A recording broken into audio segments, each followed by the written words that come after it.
Welcome, ladies and gentlemen, back to another Criminal Activity DLC video. This time going over the beat. If you didn't catch it, my first video, I'll put a playlist link down below as well as a card annotation on screen. I first went over everything that's new in this DLC, about 5 minutes, showing some gameplay from everything. Now we're going into some of the more specific maps. This is the second one, the beat. Very awesome map, the second of the two night maps that are being featured in this DLC. This one does have vehicles on it, depending on the mode, I believe. It's got the lowrider. This is where the lowrider is found, at least from what I had seen. I didn't see it on Backwoods or the other maps here, but it's definitely on the beat at least.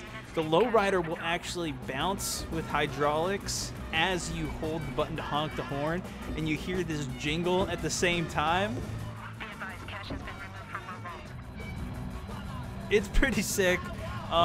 It's gonna keep your position away. I don't know how tactical it really is, but cool new vehicle to have in the game, as well as a pickup truck, which I'll feature on the Backwoods map. But really cool map here. This is actually similar to the other night map in that you have one central location in the middle.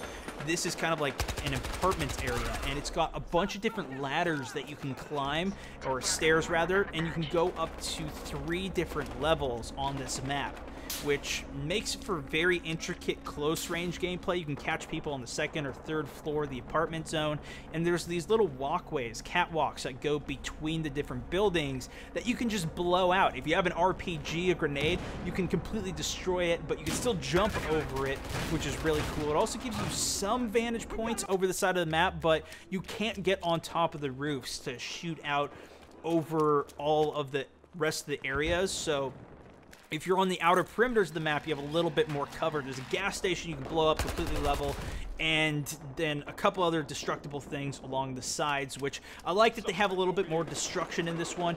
Definitely strong close-range gameplay, but this catered very well to some snipers as well as these new assault rifles for the Enforcer. There's an assault rifle as well as a battle rifle that were incorporated, the SG510 and the FAL. Love these two guns. It's definitely going to be drawing me to the Enforcer class. I did a full recap as well as of the new rounds, talking about in that first video again, but essentially, you've got the FAL, which is going to give you a little bit more damage. It's going to have some more recoil, and the SG510, which is a little bit more manageable recoil, a little bit larger magazines, and a little bit less damage. So they kind of balance each other out. From what I had noticed, the FAL seemed to be more popular amongst everybody, but I liked the SG personally because I'm not that good with the recoil yet, especially we're playing on PC, so the mouse and keyboard, I've been adjusting to it over the last year. If you guys who've been subscribed to me know, I've been getting more into PC gaming, but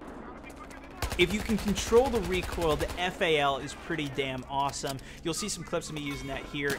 I actually threw the stock on there as well, which is quite a trade-off when you're going to choose between kind of the extended mags, armor-piercing rounds, or the stock. The stock actually makes it so it's easier. Essentially, there's less recoil, and if you put that thing on the SG510, it becomes very controllable of where those shots are going, which is really good for long range. Countering the FAL, if you put the stock on that, you've got really good close range power, and because that thing has faster fire rate, higher damage, if you can keep that recoil controlled, especially with that on, it becomes a beast. And if you just burst fire it or switch it to single fire even from long range, you can start getting some of those shots. I'm not really good with the single fire, switching it to that.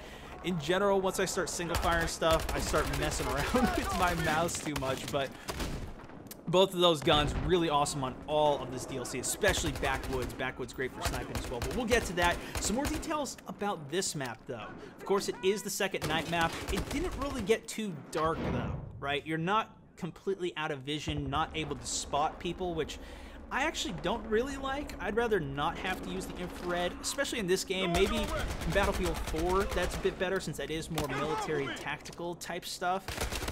And even there, I've tried that with the premium and everything, but I don't know. It's not personally my thing. It's got more visibility, although it's not quite, you know, a daytime map. Obviously, the lighting's done really well. The colors are awesome. I really liked all of that, and the actual way the game played, I felt, was really nice. We played it for a bunch of different game modes. the one that I liked in particular the best was Blood Money, because the money pile is seriously right in the middle. Right off the break, you've got a couple alleyways you can go in to get a vantage point on this. You can go up top onto a second floor, even the third floor of these catwalks, aim down to the Blood Money pile, take these guys out, and you've kind of got to decide where you're going to go. And it's actually like right inside. There's like a little small garage area. You can go in there, pick up the money, and there's a lot of really cool routes, especially with the outside. Vehicles cannot go on the inside area at all. So if you want any vantage points or use any escape routes with the vehicles, you got to stay on the perimeter and kind of go out that way. It's not a small map by any means. I would compare it to Blood Money or to Code Blue. I think this map actually really relates to the block. Obviously, you got the block, the beat, similar names, so it's got to be similar map, right?